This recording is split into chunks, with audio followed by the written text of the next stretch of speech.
మాకు బంగారం కావాలి. దానికి బదులుగా నీకేం కావాలి? భూమి. భూమి కావాలి రాజా.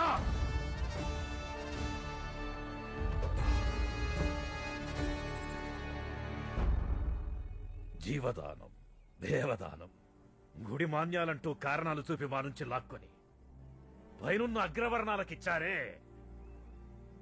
ఆ భూమి కావాలి. పంచముడికి ఎంతటి అహంకారం ప్రభు! చరిత్రహీనుడికి దక్కిన అందలం.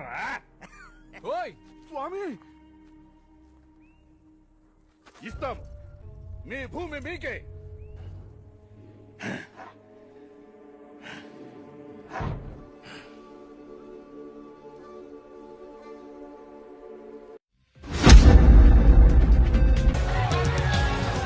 గ్రామాలలో ఈ భూస్వామ్య పెత్తనం కింద నలిగిపోయి వాళ్ళ పాదాల కింద నలిగిపోయినటువంటి వాళ్ళ మనవన్లుగా, బిడ్డలుగా, మునివన్నులుగా, వాళ్ళ రక్త సంబంధీకులుగా ఈ రెడ్డి రాజ్యం మీద, వెలమ రాజ్యం మీద పగా ప్రతీకారాలు తీర్చుకోవడానికి, యుద్ధం చేయడానికి ఈ సమాజంలో మనం కూడా బయలుదేరబోతున్నాం రాజ్యం కోసం.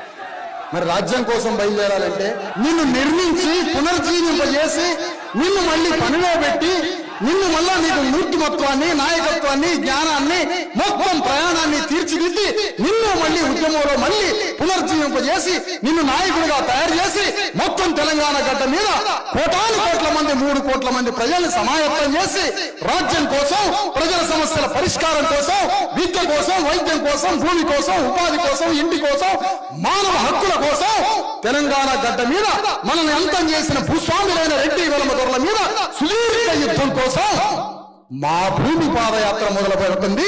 15,000 కిలోమీటర్ల పాదయాత్ర.